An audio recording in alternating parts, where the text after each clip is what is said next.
नमस्कार. मी आत्ताच आपल्यापुढे एक हॅकॅथॉन स्पर्धा जी आहे 2025-26 या संदर्भामध्ये आपल्यापुढे माहिती सादर करत आहे. बऱ्याच शाळांना, बऱ्याच शिक्षकांना प्रश्न आहे की हॅकॅथॉन ही स्पर्धा नक्की कशासाठी आहे. पण ही मागच्या वर्षीसुद्धा बऱ्याच विद्यार्थ्यांनी विज्ञान प्रदर्शन वगैरे यामध्ये भाग घेतला होता आणि त्या संदर्भामध्ये काही साहित्य आहे, काही प्रतिकृती आहेत, त्या आपल्याला जुन्या ज्या आहेत त्या न वापरता नवीन आपल्याला साहित्य निर्माण करायचं आहे. आणि ही हॅकॅथॉन स्पर्धा नक्की कोणासाठी आहे, कशासाठी, या संदर्भामध्ये मी आपणास ह्या व्हिडिओद्वारे माहिती करून देते. प्रथमतः हॅकॅथॉनविषयी माहिती करताना हॅकॅथॉन म्हणजे नक्की काय, त्यांचं उद्दिष्ट काय आहे, हे कोणासाठी आहे, शिक्षकाची नेमकी भूमिका काय, थीम्स आणि या समस्येसंदर्भामध्ये जे प्रश्न आहेत, तसेच वर्गातला उपक्रम आणि वेळापत्रक, त्याचप्रमाणे विद्यार्थ्यांना एक कृतीपुस्तिका भरायची आहे, या संदर्भामधील माहिती यामध्ये दिलेली आहे. तर हॅकॅथॉन मध्ये आपण जर पाहिलं तर महाराष्ट्र राज्य शैक्षणिक संशोधन व प्रशिक्षण परिषद SCRT यांच्या मान्यतेनुसार लीडरशिप फॉर इक्विटी म्हणजेच LFE यांच्या साहाय्यानेच 2025-26 या शैक्षणिक वर्षात राज्यस्तरीय विद्यार्थी हॅकॅथॉन राबवण्यात येत आहे. या हॅकॅथॉनचा उद्देश असा आहे की विद्यार्थ्यांना प्रत्यक्ष जीवनातल्या समस्या ओळखता आल्या पाहिजेत, नुसत्या ओळखता न येता त्याच्यावरती उपाययोजना सुचवण्यासाठी आणि व्यावसायिक कौशल्य त्यांच्यामध्ये विकसित होण्याची एक संधी आहे. मग हॅकॅथॉन म्हणजे काय, तर आपल्या या शाळेमध्ये ठराविक कालावधीमध्ये हा उपक्रम राबवला जाणार आहे. वैयक्तिक किंवा गटात हा उपक्रम आहे. यामध्ये विद्यार्थ्यांच्या सहकार्याने विचार करून एखाद्या समस्येवर आपल्याला नाविन्यपूर्ण, व्यवहार्य आणि कमी खर्चामध्ये हा उपाय शोधता आला पाहिजे आणि त्याचं सादरीकरण आहे. मग हॅकॅथॉनचे उद्दिष्ट जे आहे की स्थानिक परिसरामध्ये विद्यार्थ्यांना आढळणाऱ्या समस्या त्याने प्रत्यक्ष सोडवण्याचं कौशल्य त्याच्यामध्ये विकसित करण्याची त्याला संधी देणे, त्याचबरोबर दर्जेदार उपाययोजना विकसित करत संवाद कौशल्य म्हणजेच कम्युनिकेशन, माहिती संप्रेषण तंत्रज्ञान कौशल्य ICT, हरित कौशल्य ग्रीन या कौशल्यांच्या विकासासाठी विद्यार्थ्यांना संधी निर्माण करून देणे.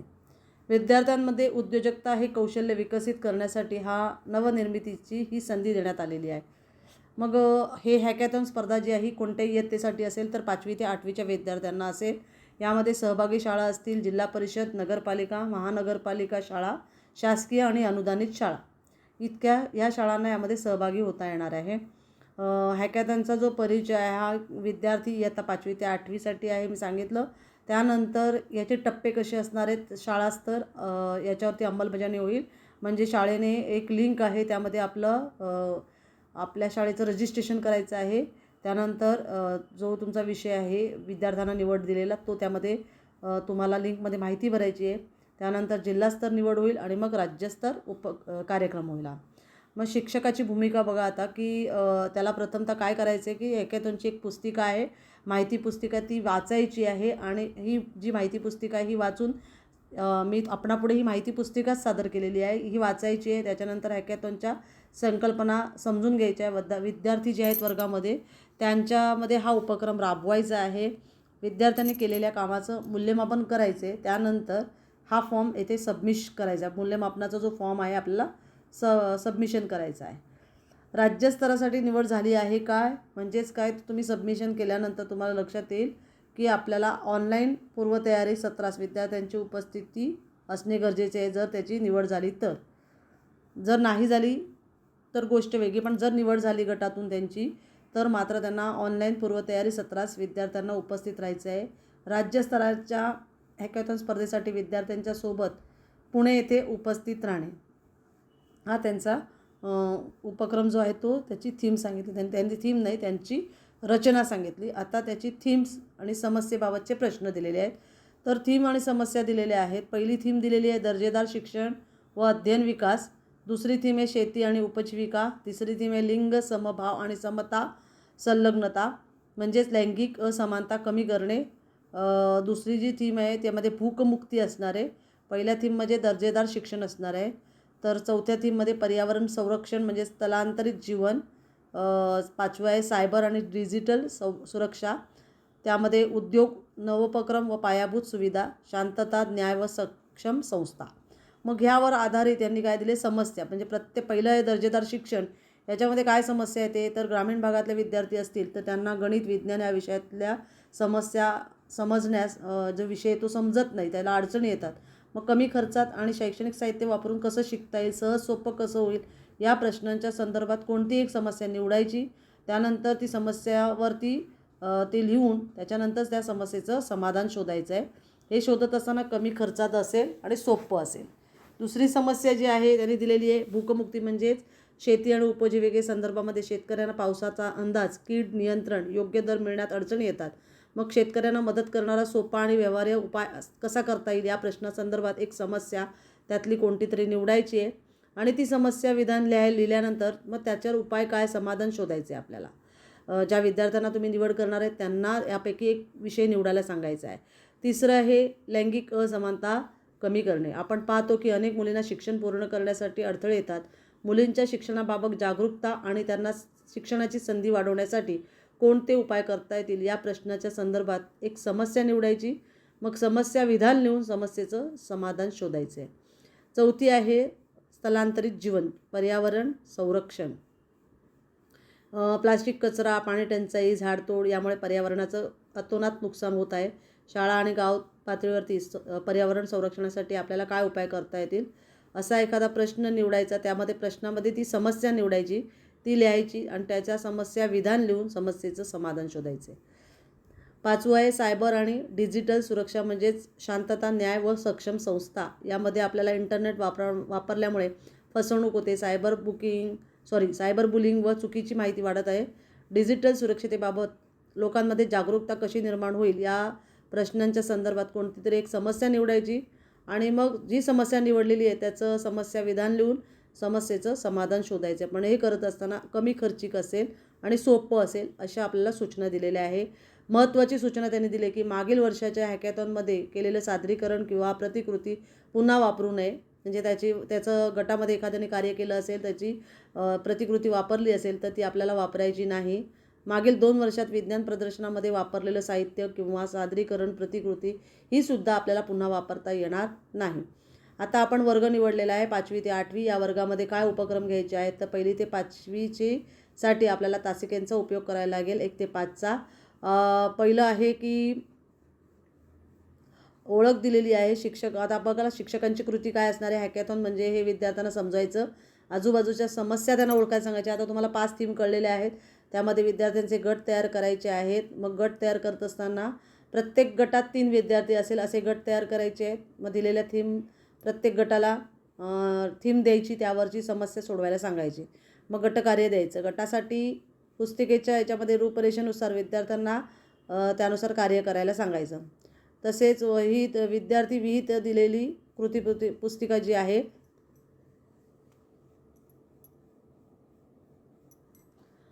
आपल्याला पाहतो आपण की सादरीकरण विद्यार्थी आपल्या गटामध्ये करतील. मग उपायाची समस्या ओळख करण्यासाठी पुन्हा बघा आपण प्रत्येक गटात 3 विद्यार्थी आहेत. त्या 5 थीमपैकी एखादी थीम निवडून त्यावरती ते गटकार्य करतील.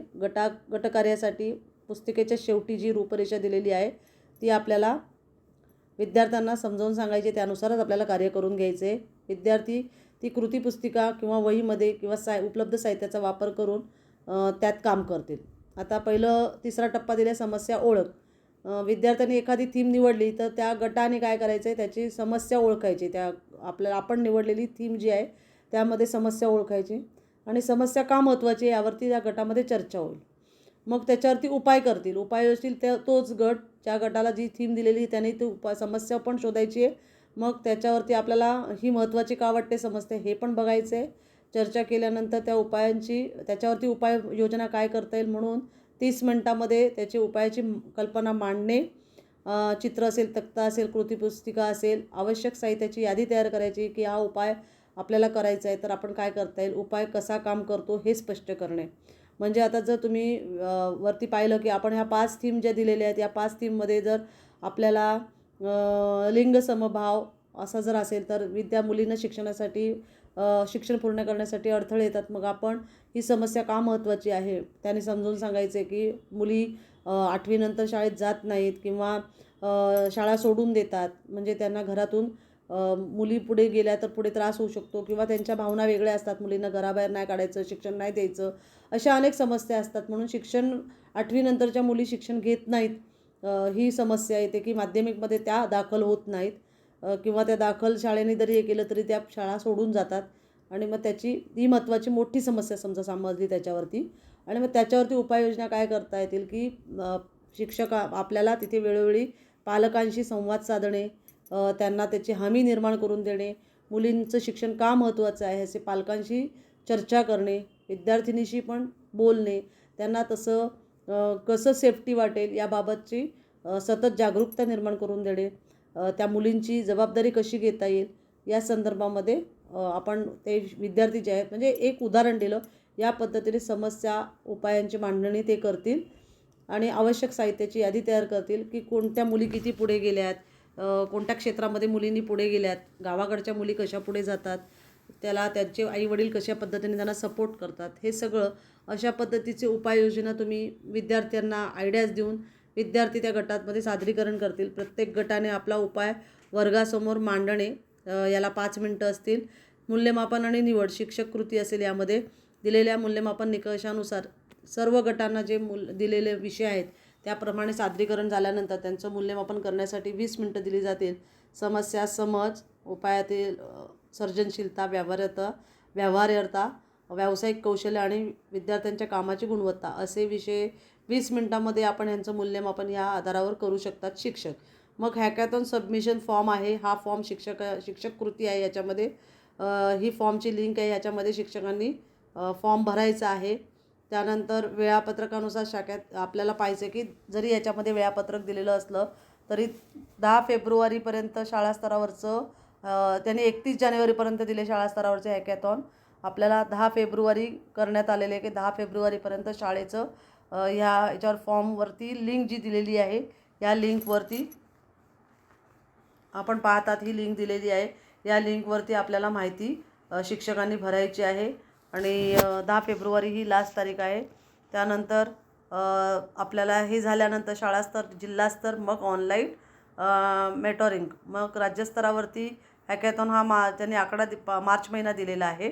आता ही विद्यार्थ्यांची एक कृतीपुस्तिका आहे. याच्यामध्ये समस्या, ओळख, उपाय, विकास, कृतीपुस्तिका, जे गट निवडलेले 3-3 विद्यार्थ्यांचे गट द्यायचे 5वीच्या 8वीच्या विद्यार्थ्यांना आणि 3-3 विद्यार्थ्यांचा एकेका गटाला हा फॉर्म असेल ज्यामध्ये शाळेचं नाव, जिल्हा, इयत्ता, गट क्रमांक, निवडलेली थीम, 5 पैकी कोणती थीम निवडली ती, गटातले विद्यार्थी, प्रत्येक गटात 3 विद्यार्थी, तिघांची नावं, समस्या, ओळख, प्रत्येक प्रश्नाच्या उत्तरासाठी विद्यार्थ्यांना हव्या तेवढ्या ओळी ते वापरू शकतात. निवडलेली थीम आणि समस्या त्या मुलांनी लिहायची आहे. ही समस्या कोणासाठी महत्त्वाची आहे ते लिहायचे. ही समस्या सोडवणं का गरजेचं वाटतं ते 2-3 वाक्यात लिहायचे. उपायांची कल्पना, प्रत्येक प्रश्नासाठी उत्तरासाठी विद्यार्थ्यांना हव्या तेवढ्या ओळी वापरता येतील. त्यामध्ये प्रश्न आहे, तुम्ही सुचवलेला उपाय काय आहे, हा उपाय कसा अंमलात आणता येईल त्याच्या पायऱ्या सांगायच्या आहेत. हा उपाय आधीच्या उपायांपेक्षा वेगळा चांगला कसा आहे. साहित्य आणि साधने, विद्यार्थ्यांनी कोणतीही प्रतिकृती, मॉडेल अपेक्षित नाही. तुमचा उपाय तयार करण्यासाठी कोणतं साहित्य लागेल. आता याच्यासाठी स्पष्ट दिलेलं आहे त्यांनी. 5 थीम आहेत, त्यामध्ये साहित्य काय लागेल ते तुम्हाला लिहायचं आहे. अपेक्षित परिणाम जो आहे, तुमचा उपाय राबवल्यामुळे काय बदल होतील, हा उपाय किती लोकांना उपयोगी पडेल. आता मी तुम्हाला मगाशी मुलींचं सांगितलं, मुलींचं शिक्षण, तुमचा हा जर उपाय राबवला तर काय बदल होईल. सर्व मुली शिक्षण घेतील, म्हणजे त्यांचं प्रायमरी लेवलचं शिक्षण पण होणार आहे आणि त्यांना माध्यमिकचं शिक्षणसुद्धा घेता येईल, म्हणजे प्रगती होईल. देशाची प्रगती होण्यासाठी याचा फायदा होऊ शकतो किंवा घराची प्रगती होण्यासाठी हा उपाय किती लोकांना उपयोगी पडतो. 100% लोकांना हा उपाय उपयोगी पडू शकतो. गटाचं आत्मपरीक्षण, या उपक्रमातून आम्ही काय शिकलो.